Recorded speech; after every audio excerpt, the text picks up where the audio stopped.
Oi, pessoal. Estamos aqui novamente num papo com palestrante, hoje com um palmeirense, jornalista, especializado em economia. Ele já foi âncora da Jovem Pan e da CBN, documentarista, hoje está na TV CIE, no programa Pensando o Brasil com Adalberto Piotto. Adalberto Piotto, muito bom tê-lo aqui. Como vai, Sandra? Obrigado pelo convite. Palmeirense sempre, aliás, campeão, diga-se de passagem. Uma série de títulos, eu diria, viu? Não são poucos, não. Hein? Olha, eu queria que você me falasse um pouquinho sobre a sua infância em Rio das Pedras. Eu sou o que se chama de caipira. E eu não consigo ver nenhum sentido pejorativo nisso. Verdadeiramente, eu não consigo ver. Eu não sei por que as pessoas veem sentido pejorativo nisso. Eu nasci numa cidade pequena, chama-se Rio das Pedras, é do lado de Piracicaba. Parte da minha vida eu estudei em Piracicaba, que é um centro maior, mas enfim, é coisa de 15 minutos de distância. Eu sempre fui um estudante que não tinha muita paciência. Eu mudava de escola quando eu achava que a escola já estava cansativa. Minha mãe, querida e saudosa, assinava as transferências. Eu ia lá na usina onde ela trabalhava. Falava, mãe, é o seguinte, eu estou com vontade de mudar de escola. Mas, de novo, tudo bem, mas você sabe, né? O compromisso é nota. Falei, tá bom, isso eu entrego. Como eu tinha entregado naquele ano, então ela sabia que eu ia entregar no ano seguinte. Tá. Aí no ano seguinte eu mudava de novo de escola. E ia mudando. Mas por quê? Por que você mudava? Porque me cansava a escola, eu queria desafios novos, eu queria ter experiências novas. Aliás, diga-se de passagem, por causa disso, por uma decisão de mudar da 6ª série para fazer a 7ª série numa outra escola, pública também, eu conheci talvez um dos maiores professores da minha vida, um professor de história chamado Og Pessotti, que era de Piracicaba e dava aula lá em Rio das Pedras, que é aquele clássico professor de história dos anos 80, o sujeito que incendiava tudo, no sentido, obviamente, figurado da expressão, e que provocava o pensar de uma maneira única, e que isso, obviamente, eu tenho por certeza, influenciou muito na minha formação, na forma como eu sou um jornalista hoje, na forma como eu penso como cidadão. Sim. Eu devo muito isso também ao seu Og Pessotti. Me fala. Eu sou fruto da escola que deu certo. Eu sou fruto de pai e mãe que se dedicaram a fazer um filho estudar, e sou fruto da escola que deu certo. Ou seja, pai, mãe e escola fazem bem a uma criança. Eu posso garantir, eu sou a prova disso.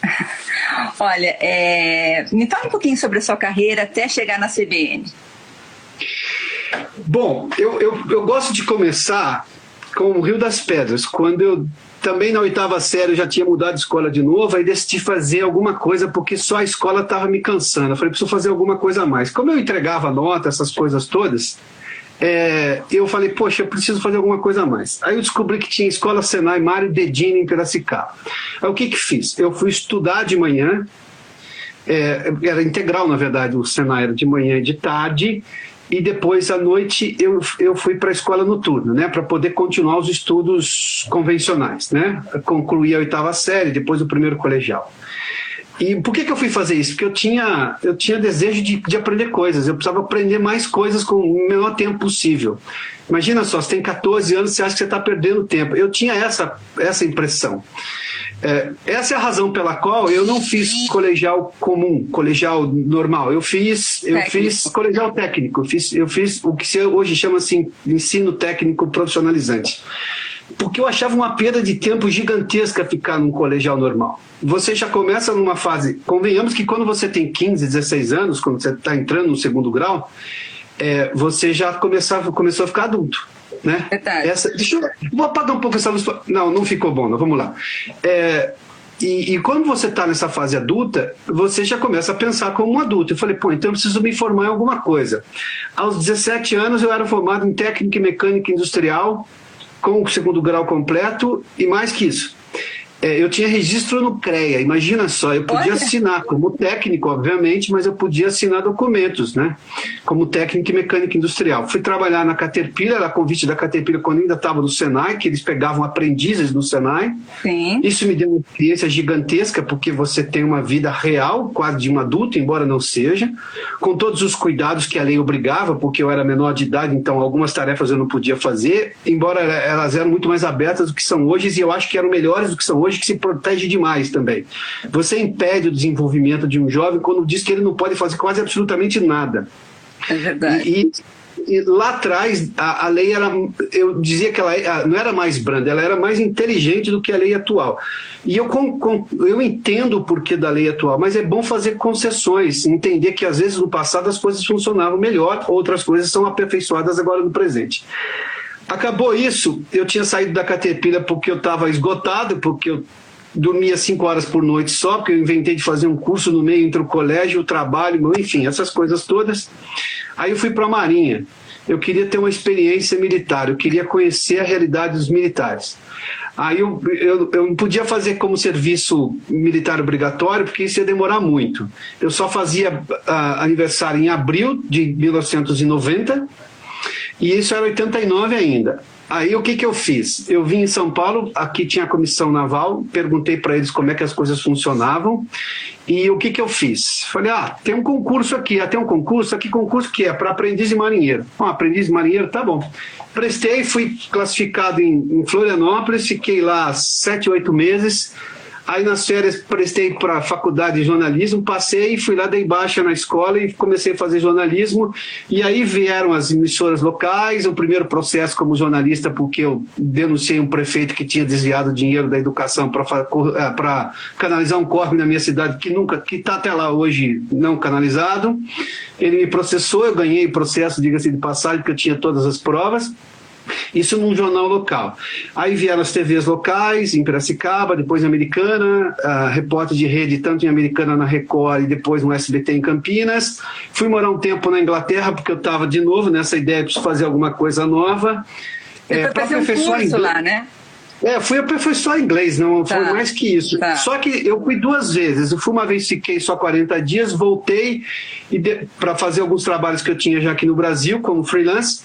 E depois eu voltei, só que eu voltei para Leeds Metropolitan University, no Centro de Línguas Estrangeiras da universidade. Só que aí era uma vida universitária. Embora eu fizesse um curso só de línguas, como eu já era do nível avançado, você tinha acesso a assistir aulas na escola de outras disciplinas. E aí, claro, o avanço é gigantesco, numa cidade menor, dentro de uma universidade. Voltei para a CBN foi que me aceitou, repórter de 5 à meia-noite, depois âncora, e estou aí até hoje. Que bom! Acho que eu estou muito rápido. Que bom! Olha, eu achei muito legal a chamada que você me passou, que é O Mundo é Feito de Gente. Eu queria que você falasse um pouquinho sobre isso. Sabe por que eu te mandei isso? Nós tivemos recentemente, ainda estamos tendo, você tem acompanhado isso com muita frequência, um debate sobre as redes sociais, sobretudo se as redes sociais extrapolam ou não, e obviamente extrapolam, mas não são as redes sociais que extrapolam, quem extrapola são as pessoas. Pessoas extrapolam. As redes sociais extrapolaram quando elas começaram a fazer uma série de medidas de censura anticonstitucionais, por sinal. Aqui no Brasil, eu posso dizer que a Constituição não dá o direito de uma rede social dizer que você pode ou não pode. O que ela faz, você vai lá e processa alguém por alguém que disse, e você tem lei para isso. Mas eu dizia assim para as pessoas, não adianta reclamar do Facebook. Você vai lá e muda o comportamento que você tem dentro do Facebook. Porque a rede social é feita de gente. Se você tirar as pessoas da equação da rede social, elas somem. Sim. O que eu tenho? Algoritmo? Aqui ficou melhor? Não ficou, né? Deixa eu ver se eu consigo melhorar essa luz, que eu estou incomodado com ela. Melhorou um pouquinho? Melhorou, tá bom. Melhorou? Eu gostei. Tudo bem. É que o meu filho está aqui me pedindo para melhorar só, mas eu acho que não tem nada. Não, deixa eu ver. Posso pedir que melhorou? Ele acha que o que aconteceu? Espera só um instantinho. É que ele está fazendo cinema agora e ele está preocupado com a qualidade. Vamos ver se eu melhoro aqui. Não, tá bom, vamos lá, vai. Tá bom. Obrigado, filho, vamos lá. Pode ser, desculpa, Sandra. Não, imagina. É perfeccionismo de técnico, sabe? É isso aí, né? Mas então, e as pessoas, as redes sociais são feitas de gente, se você tirar as pessoas das redes sociais, não tem rede social. Sim. Então, o que sai nas redes sociais que você reclama, o que você gosta, é por conta das pessoas. Sim. O mundo é feito de gente. Então, por exemplo, hoje nós temos no país um problema seríssimo. Isso tem me preocupado porque nós estamos com uma crise de confiança no país. Uma crise de confiança do público. O público foi tão alijado das decisões lá atrás, e claro, também as pessoas hoje saem falando a primeira coisa que vem à cabeça, e isso não ajuda no debate sério. e que vai nos trazer soluções para os problemas os quais nós estamos enfrentando. Mas vamos lá. Se a gente partir do pressuposto de que lá no começo da pandemia você tinha uma briga política gigantesca e o Supremo vai em abril e diz o seguinte: olha, as competências do governo federal e as competências dos estados são concorrentes. Eu digo que o Supremo entrou no primeiro tempo para ser o juiz desse jogo. Só que ele foi embora no segundo tempo. Só que o que pensa o governo federal, o que pensam os estados, são competências colidentes, porque as pessoas, eles não se entendem na forma como combater a pandemia. E o que eu tenho hoje? Eu tenho duas torcidas se batendo, uma brigando contra a outra. E você não avança no que realmente importa. Por exemplo, vamos pegar esse caso que talvez foi a coisa mais absurda que ocorreu durante todo esse tempo. Deixa eu falar um negocinho, só deixa eu falar um negocinho. Diga. Eu não queria ir por esse viés de política. Por quê? Tá? Porque eu não vou chegar a falar da palestra. Entendeu? Não, mas eu concluo, é uma coisa bem pequenininha, porque eu acho que é importante a gente compreender e que tem lógica dessa história de como que as pessoas reagem a qualquer coisa. Tá. Veja só, o Supremo saiu da história e eu tenho a briga entre os dois lados. Bom, pegue um caso especificamente. Houve debate verdadeiro sobre realmente se essas drogas de tratamento precoce funcionam ou não? Assim, sem preconceito, sem nada, porque isso hoje está moldando a nossa vida, está moldando a palestra que eu vou fazer, está moldando a percepção que as pessoas vão ter das palestras, porque se perdeu a confiança. Eu, quando era menino, ia numa palestra e você ouvia o palestrante, primeiramente com a preocupação de pensar, você ouvia a pessoa, não que você acreditava automaticamente, mas você dava um voto de confiança. Hoje as pessoas são movidas a um voto de desconfiança inicial sobre qualquer coisa. Sim. Daí que eu digo, o mundo é feito de gente, e isso nós precisamos escolher, e só nós temos esse poder. Aliás, nós temos um poder gigantesco. Para onde a gente vai querer caminhar? Independentemente do assunto. Eu vejo discussões, eu vou contar uma coisa para você aqui, Sandra, muito rapidamente. Eu vejo discussões, uma vez eu postei, eu gosto de culinária, cozinhar é meu prazer. E eu fui pesquisar uma receita de, como é que se chama aquele prato que é árabe, né? Você come em restaurante árabe, que é pepino misturado com trigo, enfim, esqueci o nome do prato. Eu sei, tabule. Isso, tabule, uma saladinha. E aí alguém falou assim, olha, eu faço com limão Tahiti. Um sujeito comentando embaixo, ele fez uma ode criticando o limão Tahiti, era surreal, ele xingou o limão Tahiti. Você já imaginou um negócio desse? Eu fui ver nos comentários, eu falei, mas, meu Deus, a pessoa só sugeriu, tinha o Tahiti, ficou bom com o Tahiti, melhor do que o limão siciliano. Não, ele fez desceu, foram 7, 8 linhas assim, um xingamento contra o limão Tahiti.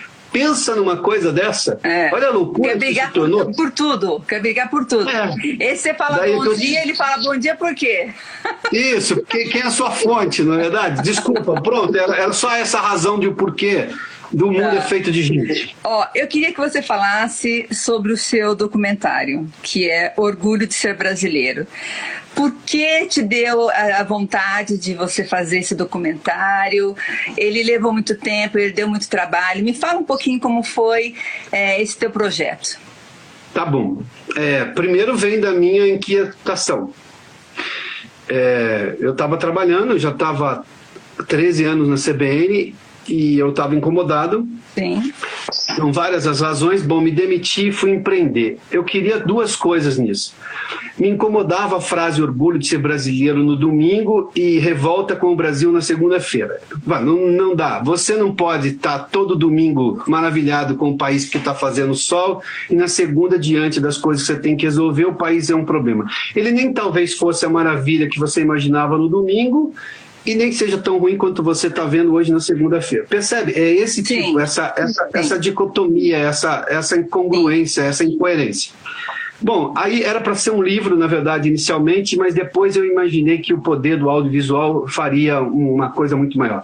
É muito mais difícil fazer um filme do que um livro. Muito, muito mais difícil. Embora as pessoas lhe deem menos valor porque você escolheu fazer um filme e empreender do que escrever um livro. Mas tudo bem, isso é problema das pessoas, eu não tenho nada a ver com isso. Você faz o que você acredita que tem que fazer. E eu fiz o filme.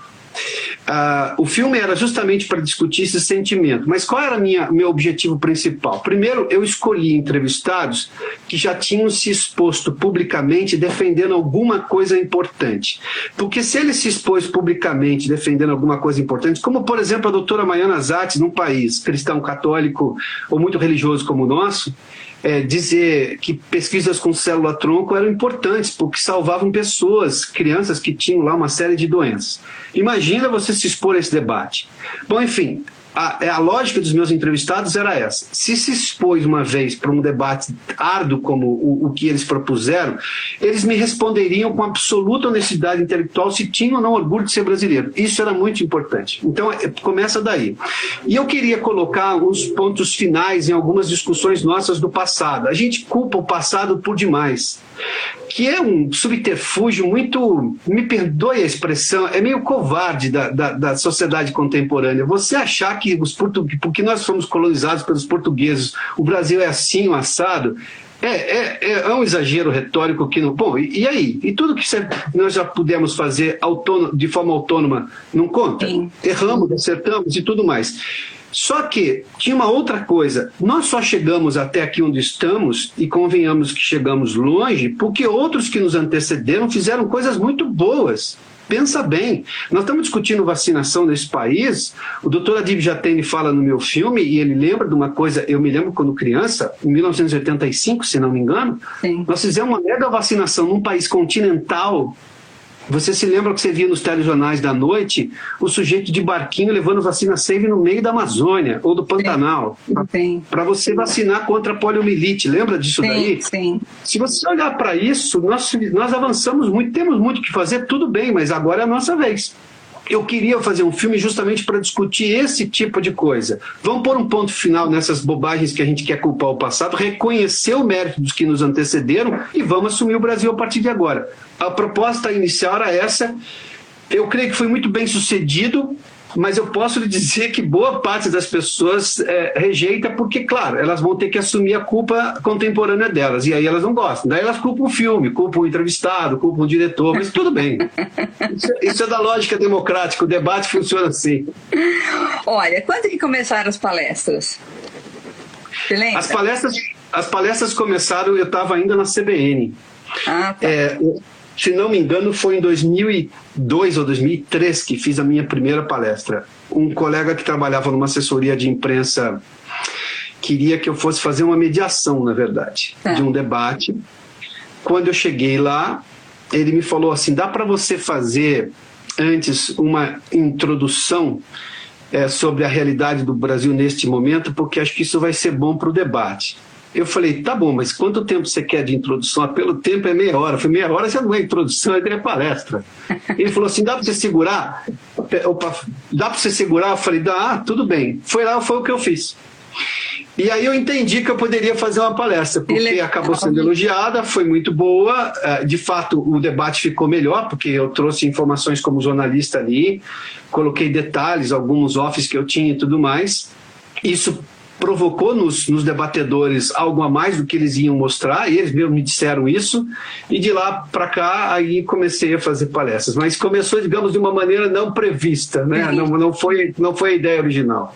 E quais os temas que são mais solicitados para você? O que eu tenho muito é sobre realidade econômica e política, mas o que eu gosto muito é que eles me pedem isso com uma análise muito acima da política e da economia. O que eu quero dizer com isso? Óbvio que eu posso ir lá, e já fiz isso várias vezes, de você traçar um perfil político do Brasil. E você vai lá, apresenta os dados, enfim, alguns gráficos, ou sobretudo em economia. Tá, eu faço essas coisas também. Só que eu coloco um ponto de o que eu chamo de realismo brasileiro. Porque as coisas são o que são, exatamente no mundo inteiro, elas são exatamente iguais. O que muda é a percepção que a cultura de um lugar tem. E isso é deficitário nesse país. A gente acha que porque uma coisa funciona num lugar, vai funcionar aqui. Porque uma coisa andou em um mês lá, vai andar em um mês aqui. E não vai, não funciona desse jeito. Nós temos uma série de exemplos nesse país que afrontam o mundo de por que não deram certo e que também dizem ao mundo o quanto nós somos geniais, porque andam muito mais rápido que qualquer outro lugar do mundo. Nós não somos avessos à inovação nesse país. Nós não somos avessos a mudanças. Nós temos, em algum momento alguém fala assim, o Brasil tem casos de xenofobia, mas é uma xenofobia tão vira-lata porque o sujeito tem apreço pelo que é estrangeiro. A gente não tem rejeição. Europeus têm problemas com coisas estrangeiras, sempre tiveram. Tá, pode ser da cultura deles. Então, inovação na Europa não é um negócio tão fácil de você explicar. Eu me lembro quando eu morava na Inglaterra, e que eu disse à senhora, na casa que eu morava lá, eu disse assim, a gente já tinha mudado de moeda várias vezes. Ela falou assim, como assim vocês mudaram de moeda? Eu falei assim, que eu me lembro umas 5, 6 vezes. Mas você mudou de moeda de novo? Agora chama-se real, mas espera um pouquinho. Não entendi. E como é que chamava antes? E eu fui citando. Eu falei assim, olha, com a União Europeia, vocês provavelmente vão ter que ter o euro. Não teremos. Não dá. Como é que eu vou saber quantas coisas custam? Imagina só, uma coisa que para nós é absolutamente comum. Sim. A minha geração viu isso, você sabe Sim. disso, você passou por isso, e lá era o fim do mundo. Então, este tipo de questão cultural, se você não colocar na lógica da compreensão das pessoas, não vai fazer sentido aquilo. Sim. Você vai sair ou muito feliz ou muito decepcionado e nenhuma resposta vai ser verdadeira. Porque você vai se basear apenas na sua compreensão. Só que vivemos em sociedade. Aí eu volto ao tema. O mundo é feito de gente. Se você tirar as pessoas da equação, nada vai funcionar. Se você não levar em conta que elas precisam confiar em você, Sim. nada vai funcionar. Esta é a lógica. Por isso que eu fiz menção à questão lá. Eu não queria entrar na questão política, mas é só para pontuar esta minha visão de como as coisas precisam ser comunicadas no Brasil. O Brasil é talvez... Até porque a gente ainda é muito jovem, perto do mundo o qual a gente admira, que é o mundo europeu, que é muito mais antigo que nós, né? Você vai a Veneza e você vê um prédio assim, construído em 1200 e não sei o quê. Pensa bem o que é isso na cabeça de quem foi descoberto em 1500. Né? Não dá para comparar essas coisas. Mas talvez porque sejamos muito jovens, a comunicação neste país, e nós não temos ainda convicções. Isso eu percebi nas pesquisas que fiz para o filme. Eu sou um estudioso de realidade brasileira. Não sou acadêmico disso e acho que a academia sabe menos do que eu consigo apurar, porque a academia tem umas travas no Brasil que ela se perde muito, seja na vaidade de acadêmicos, seja no tempo que eles têm que fazer aquilo. Eu não estou menosprezando ou diminuindo o trabalho acadêmico, longe disso. Eu só estou dizendo que eles se afastam do realismo. E quando você se afasta do realismo, você tem um trabalho que tudo bem, seus pares vão adorar, você vai ser aprovado no seu mestrado e doutorado. Eu digo, o dinheiro que eu gastei para fazer o filme, que boa parte saiu do meu bolso, eu poderia ter feito um mestrado e um doutorado no exterior. Preferi fazer um filme. Posso dizer que isso me ensinou muito mais. Não que eu não acho que seria legal ter feito um mestrado, um doutorado, e pode ser que eu faça isso um dia na vida. Mas a lógica para compreender o Brasil... Ter empreendido, você é uma empreendedora, você é uma empresária, Sandra, você sabe disso. Você não vai conhecer a realidade de quem empreende no país, de como você tem que lidar com burocracia, carga tributária, lidar com o governo quando você não vivencia, né? Se não vivencia. Se você não vivenciar isso, você não vai conseguir mensurar. Essa é a razão pela qual eu vejo hoje nos programas jornalísticos os quais eu assisto um distanciamento da realidade. O sujeito acha na redação dele que ele entende. Se ele não puser o pé na rua, essa mania de repórter agora, ainda mais com esses meios de comunicação que nós temos hoje, digamos, a acessibilidade tecnológica que temos hoje, se você não ficar frente a frente com alguém, se você não conversar verdadeiramente com alguém, você nunca vai passar a realidade daquela pessoa. Se você não puser o pé no chão, como dizia o Dr. Ulisses, se você não sentir o asfalto quente das ruas, e eu vou adicionar porque eu sou caipira, se você não sentir o poeirão do estradão, você não vai entender esse país nunca. É isso que me dediquei a fazer. E, Adalberto, me fala uma coisa, você chegou a fazer alguma palestra online, aí agora na pandemia? Cheguei a fazer. E os temas continuavam desse jeito ou mudou um pouquinho? Muito ligados à economia. Tá. E fiz também uma recente sobre esse realismo político e econômico brasileiro. Que legal.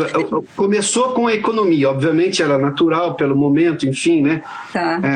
Lá no começo da discussão, a saúde e a economia, então obviamente que isso inflou o interesse sobre a economia, mas começou com a economia e depois esse realismo. E participei de uma série de lives sobre realidade brasileira e comunicação também, especialmente o trabalho do jornalismo. Tá. E assim, o que é fazer uma palestra para você? é o que eu sentia quando eu, muito jovem, assistia palestras. Eu tinha uma paciência gigantesca para sentar e ouvir discurso desde criança. Isso pode não ser normal para a maior parte das pessoas, mas eu sempre gostei de ouvir discurso, ou de ler discursos de pessoas às quais eu não conheci, né? Como, por exemplo, coisas que o Rui Barbosa disse aqui no Brasil, coisas que o Abraham Lincoln disse nos Estados Unidos, ou que o Mandela dizia, enfim, né? Então, assistir palestra nunca me foi um esforço hercúleo, assim, vou ter que ficar 1 hora, 1 hora e meia assistindo isso daqui. Não, muito pelo contrário. O prazer que eu tinha é que alguém estava dividindo conhecimento comigo, e um conhecimento que era só dele. Porque ele pode usar informações gerais, pode, mas ele vai acrescentar um ponto de vista, daí esse é o valor do palestrante, um ponto de vista que é único. Sim. O que eu sinto é exatamente isso, eu estou dividindo um conhecimento que pode ser que as pessoas tenham também, mas com um ponto de vista de toda essa minha experiência, é o privilégio de poder dividir conhecimento. Foi o que me fez até hoje ser quem sou, é o que eu pretendo ajudar outras pessoas. Agora eu vou para um lado um pouquinho mais pessoal, porque o que é legal do Papo com Palestrante é as pessoas te conhecerem um pouquinho mais. Eu queria saber o seguinte, você se considera um sommelier? Não. Eu sou um conhecedor e um estudioso de vinhos. Um sommelier é um profissional, né? Eu sei. Foi para te encher mesmo. Mas me conta esse teu gosto pelos vinhos. Sabe que eu tenho uma ascendência italiana, vinho nunca foi novidade em casa. Eu era criança e eu sei que alguns puristas vão ficar desesperados com isso, mas eles precisam ir na Toscana agora e ver que eles continuam fazendo isso com as crianças lá. O meu avô misturava vinho com gengibirra. Gengibirra é um refrigerante, uma soda limonada lá do interior. Misturava isso, ou se não, com água e açúcar e dava para todos os netos, né? Era uma água quase que... A graduação alcoólica devia ser igual do biotônico, sabe? Que a gente tomava biotônico, não tinha mais que isso. Mas eu só tomava vinho. De vez em quando, ali ou aqui, meu pai sempre bebeu vinhos, enfim. Teve a onda do vinho alemão branco, né? Lembra aquela coisa da garrafa azul? Então bebemos aquilo à vontade. Quando eu vim trabalhar em São Paulo, eu fui cobrir um evento na Fiesp como repórter ainda. Não, eu já era âncora, perdão, do final de semana, de um programa chamado Sintonia CBN, que era os sábados e domingos na CBN.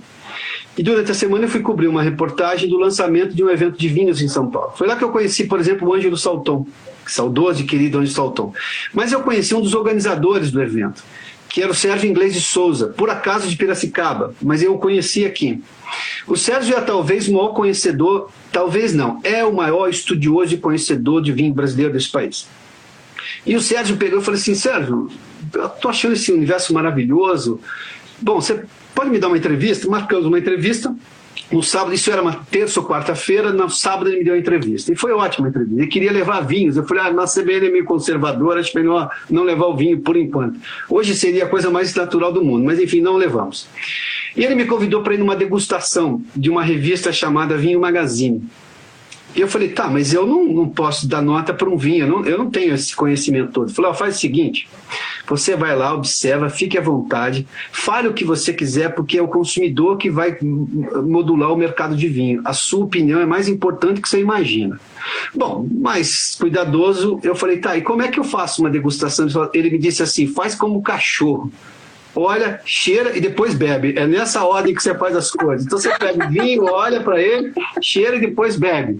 E eu já disse isso várias vezes, inclusive em palestras de vinho, falei assim, vocês complicam demais essas coisas, porque, olha, uma vez eu estava em Veneza e estava no supermercado que eu queria cozinhar na feira de Veneza e fui comprar as coisas. Na segunda vez que fui, aluguei um lugar que tinha fogão.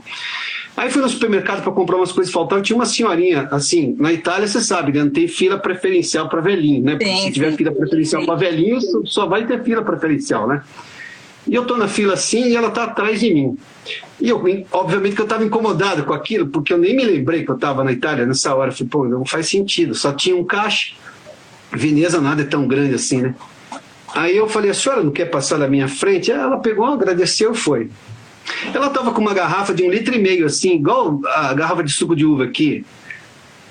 Eu olhei para aquilo e falei assim, poxa, essa mulher não está nem preocupada com taninos, acidez, ela só vai tomar isso todo dia porque isso faz parte da cultura dela e acabou. Sim. E está feliz. e está muito feliz e boa. Isso te dá uma ideia de como que as coisas precisam ser mais simples. Lembra daquela coisa da percepção que as pessoas têm? Aqui a gente começou a incorporar vinho na rotina como se fosse uma coisa de luxo. Uma coisa, ou você toma o vinho perfeito, você não toma. Ninguém toma vinho perfeito todo dia. Uma vez eu estava no banho e eu perguntei para um grande produtor que só negociava as marcas famosas, eu falei assim, qual é o seu vinho no dia a dia? Ele falou, você quer almoçar comigo? Eu falei, eu quero. Mas eu só vou se você colocar na mesa os vinhos que você bebe no dia a dia. Eu não quero os seus vinhos premiados. Esse eu já sei que você bebe. E tomamos um vinho que, por acaso, era feito a, acho que 20 quilômetros dali, de um produtor que era dele, e o branco era ele quem fazia, para você ter uma ideia. Era um vinho normal, gostoso, bom de se beber, com a comida ficou muito boa e acabou. Essa simplicidade é muito melhor, isso te faz muito melhor. Claro. Nada disso inibe o fato de que você precisa estudar. E quando você estuda, é um tema fantástico, Sandra. Você aprende muita coisa. O vinho é um negócio eivado de... A melhor conversa que se pode ter sobre vinhos é com o enólogo. O enólogo é o sujeito que faz o vinho. Sim. Eles são preconceitos. É uva, é uma delícia. Clima, é tudo, né? É uma delícia. A conversa é das coisas mais maravilhosas que você tem. E você vê que as coisas são muito mais simples. Você pode se sofisticar, mas o ato de beber vinho e comer não pode ser cheio de tantas regras que você fique se sentindo mal à mesa. A mesa é um lugar de prazer. Claro, claro. Me fala, como é a tua estrutura familiar? Bom, aqui em São Paulo moramos minha mulher e eu, e os meus 2 filhos. Meu moleque já tem 19 anos, nasceu em 2002, já viu o Palmeiras ser campeão várias vezes. Eu demorei bastante, né? Porque eu nasci em 72, eu demorei um bocado para ver, mas ele já viu várias vezes. A minha filha, de 13 anos, moramos aqui na Zona Oeste de São Paulo. Minha mãe faleceu faz pouco tempo, faz 1 ano e meio praticamente, que sempre foi minha... Bom, era que assinava as transferências, né? Você pode imaginar, né? Amigona, né? Não, ela incentivava as coisas. Sim. Tudo. A minha maior fã, seguramente, uma vez, eu preciso contar essa história porque é das melhores. Eu fui trabalhar na Rádio Bandeirantes como repórter. Eu trabalhava na CBN, a Bandeirantes me chamou. Bom, ia ter um prêmio de Fórmula 1 e a Bandeirantes transmitia, a rádio transmitia, imagina a Fórmula 1 no rádio. Eu nunca tinha ouvido, para falar a verdade. Aí o sujeito me chamou e falou assim, meu chefe falou assim, preciso de você para uma tarefa hercúlea. Eu falei, qual é a tarefa hercúlea? Você vai entrar aqui às 11 horas da noite, de sexta para sábado, e você vai transmitir um programa especial até às 6 horas da manhã. Eu falei, falando sobre o quê? Sobre a Fórmula 1.